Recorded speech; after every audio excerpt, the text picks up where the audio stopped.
Unono makata to troge aba make le gbogbo pa ameke abosanji abosang na gatenwa do ejio gaka novi yiha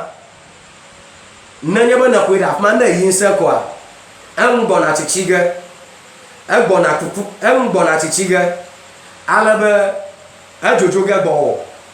ta atenwa ga onu vo na si adafa ta am Kristo to gagaga yo kapon komie sana ple maunya dola gagaga yo kapon komie sana yika miesana ba o jani le Kristo me ame ya gbo pele sia susukate o lebo o jani do susukate o lebo o nuya do nyata papa nyanya ba akugbo kwa da no chilaji aye ado akwida yipa gbogboji ta yo kwida gbogboji na ma doko bona zange wo ma o fa do le gapopo de me aro gapopo me ke ma o hiane ba wo sin wo ko wo na ne ya ma o zanga ko wo na ne ko agara shin ke ga trova amegbeto po nono meme ta mu de sia de atenwa jode ji fa ga ke te po ton ye ikenani amegbeto po luvo yi ado amegbeto po jimra yenya te po ike te po ton ye ke na tenwa ku gbo kwero na nye ba na ku gbo kwa da afuma ke afia ngono ya mavagele ogbame bana ame ike wuji le Kristo mala eya mama gawo na nuvo makwesebe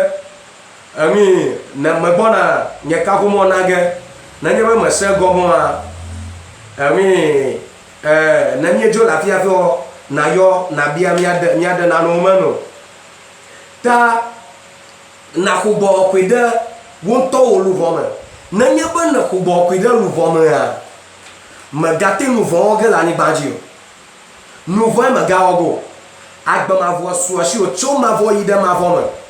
gake nuke gbogbo kwa ko gave bo gere lo vo me yenya nya mawunya nya te fweto mawunya ke o ma tochio wo to nya te fonu be matrema o bina la kloga ijo ma vo me sigama no me la kloga ijo ma vo me ahabama na ro kloga ijo ma vo me wo to nya te fonu be amanyama glome na la be Kristo to na kloga ijo ma vo me woto nyate bono ba makpomo na de haovi nuchu abasuro ana makpomo na de haovi nyonu abasuro na makpomo awonuchu na de wonto novio nyonu vi ado wonto no wo sister nyonu na dia ba asuro na makpomo na de enla nyonto bamato abasuro na woto nyate bono katano amma na kono ba Kristo to na gai na fakapo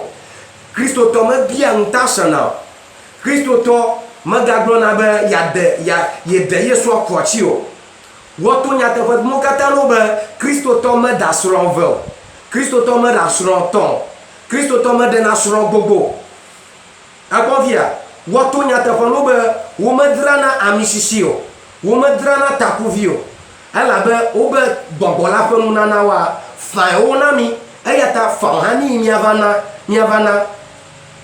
ta woto nyate fona nye paklio be numu kata mala ba miawo eye wo fiami aleke wo du ogbada gbadododa atradito ga wo hwe ma mi la fia yenye gbadododa atradito na gbogokokwe susuma temie la tuji bana ala ba nu yo jojom le khakama amagbato ma goma shamo eye ta mi va ba mi ade na na mana bana vrile na tema vri choji mi ya mafia gede ka fi December 31st na wonua na blisesi aji nyate kwa na yokloji lo hogame maglona nya la fi de sa de ke ma ile ma onya glo na amagbato kwa prayer camp banto ikana la shia yenya yento ipa khoi ma ke omlona yenya yento ipa ani ati khoma ma ke omlona yento ipa ba khoma ke omlona te pa ma yenya wonto gbadura pa banto na nya ba na Kristo ji na kwa ala ba na dogo igba abe Kristo to na mayo ka ko Kristo wo fanya glo imala na ala ba na dogo Kristo ogba ko si da gbado na yi na churchi ala ba na gbogbo ba hafi ye dogo ye la ti gade gbado ko ma ye dogo Kristo la ye to e pa ko ma gba afi ye be gade gbado ko ma da kam ya ma pa ga to ma nya nu ya o na mi fo mi ba ko si da gbado ko mi adono gwa no pa grrr kam ye fo ko mi churchi do mi be ji mi apa biblo mi dire na nate mi be chota ku wubuji ko mi la jujijo mi gbo ko mi ba tashi aga ika kosiraga ye ama Kristo todo lia o don kororo kejibe afare ke jodeke afia ba 31 afio ga iga no yi 31 aka no voyo kata o ve vuama no gada pa mirama ka o je no voyo goma vuwa ga yi 31 awo Bibla ba yejiba na fa aruna hojo Bibla ba yejiba na fa aruna hojo akonfia na ko Yesu Kristo kun na torebo na wo apwanti do ko leba na wona po agbamavo ado na gbang le Kristo bo na ikakama ta iteni kudu vabana miana bianya ba mia ami amagadeike maga Kristo suba ba vivisamo amayo ko o magana na ka goma samo mi baba mi adegbe fa na mi bana na tro na je Kristo suba goma yeye o de titano o ta ma fia na tro va bo de titano le o bo va de titano o de titano la Yesu Kristo kwa nkoma hokwa na tro aje Kristo suba goma yeye lakini tro ga je goma yeye yenya be na tro na velala va dasine sima ke wonto na tenwa dia dasine rokio chofi fia va dasine 31 na lala va dasine sima ke wonto na tenwa dia dasine rokio be fifia ye ku bo ku ya da luvome fifia ye ku bo ku ya da ye fa jime fifia ye ku bo ku ya azo naneke magatia chitrechi gada nu gaka kama ma fia ba bo ku ko la ma tenwa ovo dada bo ku ko la tenwa ovo dada vovoto to la vodada pakple nouveau dome bobo ko kokope bo ko kola pa vodada nyanka yenya bata flati kafa ameke na ku bo ko yema ami adogale noviashi ala ba rum ke karaba yakafa ala ba iya la tamani pa bana iya de koni yakafa ra iya ji gaka iya de dema ava nglobe me yashi odogale ha yan nglobe bo ami akuo do gaeshi ami kobla do gaeshi gake ami koble pan kula jibe do gala kuoshi rei aji o la bo hiro iya va nglobe mate hira iya aji o ali bu yo va jivo be o ye do gala mensashi o gake mensa ha maro ye biamole me biamu ko ha ye ha ya zikina nama jale sika mensa ma gabia me ko ke ya zikina nama tayo zikita ma khafa majima to nya ta panu be jale sika wojivo be do gala mensashi ye yon kujeji mete ver que fo ko nya ko je go me bo ke ma ko la shio a trozo fia fitola ma o fan kuma to bo be mensa pan ku ya ma la jio gaka ma wi pan ku la ji ma wo pan ku la ji ta ita ma wona wojivo le ro kima be ala bo be ka fa na mensa gaka yo nya be o pe de je se mensa ma ga fa li ma yota a ji kinaji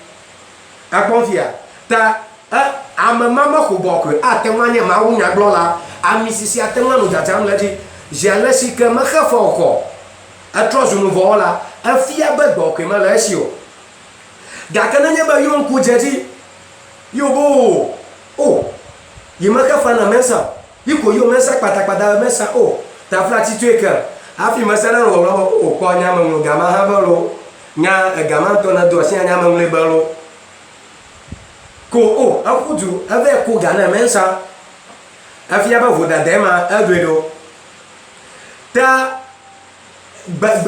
manya na do voda darola nu da kama ko blome mi lolo la o kata yi gbogbo pe kola na voda dava ko mojiko agredo na magredo ma vovo gala do kimo na na ma gboko wona do pla mi ma na magredo a ma vovo ga le erokimo no ke jo hafi ala be gbogbo ko e ma wun to ma va le ma zo Yesu Kristo ma va le ma azo ta ayige ave do mado hafi ovo gaka mi a Kristo to apaga to fia mi do ga mi anu ni yoshi gaola mi anu za ala ba mo mi abia mo ta mi danbi mi amarolia mi jagola maroji wala mi ave de kukuno mi gba mi ma kukurado anya koblavia anya mayoji ajoraba anya mayoji koshiraba awo manya gbogbo ko la fa no menyima ta agbano no mamete plug ha na lika le Kristo mo ta godo na nyeba Yesu Kristo to va di be ya do ye vio kata kwa ne wo do po egegege kwe akpɔnfia ta elebe mia trɔgbɔ va ɖoƒe gbãtɔ fi ke mie ŋlɔ be dɔwɔƒe agbalẽ gbãtɔ ye nye gbalẽ yi ke dze biblia katã gɔme ku ɖe ali wòle be mia subu ma vie ŋuti nyeme ŋƒo tso nubablawo xɔ katã ŋu ne mieƒo nu tso nubablawo xɔ katã ŋu ke fia be emia Mose ƒe agbalẽ gbãtɔ ye dze biblia katã gɔme gake meƒo ŋku ɖe nubabla ye ya ɖeɖe ŋu le nubabla ye ya ɖeɖe mea dɔwɔƒe agbalẽ gbãtɔ ye dze nubabla ye ya katã gɔme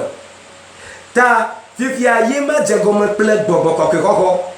le dɔwɔƒe agbalẽ ta gbãtɔ kpikpi ene kple kpikpi enyi ƒe nyanu mía lala mía xɔ koe va da asi le si me ke ŋusẽ va mía dzi gake ne ta mi ke mie yi ɖe sɔleme be mi do gbe ɖa mía xɔ koe ke mie gbe do ɖa be Mawu nena mi ŋusẽ ne míawɔ nukunu Mawu nena mi ŋusẽ ne míagblẽ adzetɔwo dome wobe do gbe ɖa na xɔ koe gbɔgbɔ kɔkɔea menye emi concert re la wonye o gbɔgbɔ kɔkɔea menye naxɔe akɔ le entertainment o gbɔgbɔ kɔkɔea menye naxɔe akɔ tsasi wonye o ta nenye be do gbe ɖa na xɔ kɔkɔea egɔme nye be mie ŋku na do gbe ɖa na xɔ kɔkɔe be ne va yeme na do gbe ɖa na xɔ kɔkɔe be ne ge ɖe yeƒe luʋɔ me egɔme nye ma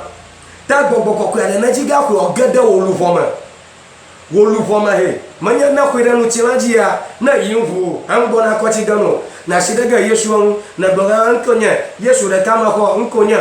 yi ko na si ɖe ge Kristoa ŋu míaxɔe ɖe wò gbɔgbɔ dzi nenema ke gake ne xɔe ɖe wò dzime ne xɔe ɖe luʋɔ mea le kake ahomuwo tu eya sesewo ƒo hã eklã lo nɔ ge ano te ano Kristo ya nu elabe ɣeyiɣi ya Kristo ŋutɔ va do na mi kpɔna ne ame yiwo ke si gbɔgbɔ kɔkɔe ŋutɔtɔ me le oa wɔwoe gena dzena anyi trɔna yina ɖe xexea me mugadzi anya ɖeke be yewoase ku ɖe Kristo ŋuti o nɔvi lɔlɔtɔwo le Kristo me eya ta fie ni ya mieva be miaɖe nu yawo me na mi bena nenye be ne kpɔ nɔnɔme megavivi aɖeke sem ne Kristo subɔsubɔ ne kɔsi ɖe agbe ɖe wò nye amegbãtɔ nɔna tsɔtsi xɔ me gake ne kɔsi ɖe agbe ɖe ewoe ma fɔ tra me mɔdzi abe agama ene ewoe ma fɔ tra me mɔdzi abe emi abɔbɔ alo eklo ne efia be nane gblẽ le subɔsubɔ ŋuti nane li me wɔ nu ya ke li me te wɔ ye ya dzi masi tɔmee no nu ya ke li me te wɔ ye ya dzi masi tɔmee no ye nye be melala xogbɔ koe ta ɖomahi ma ɖe gblɔ ge be mofia yo ɖe ne se menye ya ta fifia ne se le zã ya mea ele be wo ŋutɔ natso ɖe wòfɔ dzi kli xe ya me galala be nofia yo elabe nu ya ke gbɔna dzɔdzɔ ge le xexe ya mea yi ta zozo ma ta le ne mieva dzi yi ma mie nu ƒo gaku ɖe nyagblɔɖi yiwo ke ne va amewo ŋuti yi ke ɖi fia be mi le nuwunu keka me yi ke ɖi fia be Yesu Kristo ƒe dziku dzadzam le yame yi ke ɖi fia be nu yiwo katã mie toto ma Yesu Kristo tɔ ɖe mɔɖi be ne va dzɔ elabe mi le nuwunu kekea me praise the Lord elabe mi le nuwunu kekea me ta nɔvi lɔlɔtɔ míegbɔna nyagblɔɖiwo katã le Biblia me ko ne va me kpakple dzesiwo ke ɖi fia be nyagblɔɖi yawo katã wo va mea míegbɔna ewo ɖe ge afiɔ ɖekaɖeka ta nɔvi lɔlɔtɔ emi hafi madzo le mia gbɔa mayo nye kaƒomɔ ke ne miedo gbe ɖa kɔa ɖomahi adzi be yayɔ abia se nane me 054 98 1223 054 98 1223 atema do gomi le Dzigbɔɖi radio me mi rɔgbe nudɔku tso gave nufiala agbe atema ga do gomi le me kenye Kristo tɔkɔ na me le Fafa radio kɔsira gbe nudi me atema do gomi le Jubilee radio le yi ke wo na woƒe biabia kple woƒe nuɖoɖo na do go nu mia nufiala agbe le afi ma mia do gbe ɖa Aƒetɔ Yesu mi de akpenu le fie ni ya be wo ŋutɔ neve mia nu eye ne de gbefa wò nya la ne wò dukɔ eye ne gaklo nu mia me yiwo ke ne wò nya la sem hã mia me yiwo ke ne wò nya la gblɔm hã kpakple edu blibo katã nye de akpenawo ɖe ta be wò lɔlɔ ŋu de blibo ko ne va me Aƒetɔ Yesu ebe yeƒe nya la me dona go agatrɔ gbɔ va yi gbɔ ƒuƒlu ke boŋ edɔ yi ke yede be ne va wɔa ɖo va wɔ nɛ godo hafi trɔna gbɔna ta na be wò nya la ƒe ku yi ke ne fa to mía dzia ne wò dɔ le mía ŋutɔ mía nyagblɔlɔ ƒe agbenɔ ga wò dɔ le ame yiwo katã ne le to dzi esi la nu aƒetɔ yesu míekɔ wo de asiwo me ke yi kpakple mi le kristo ƒe ŋkɔ míedo gbe ɖa le amen yo mawu nenɔ kpakple mi bye bye ok nye nɔmba ake nenye be ne be yayo nye ŋutɔ abiam biabia 0540 98 1223 0540 98 1223 yo mawu nenɔ kpakple mi ezã ne dzedzi na mi bɔkɔ bye bye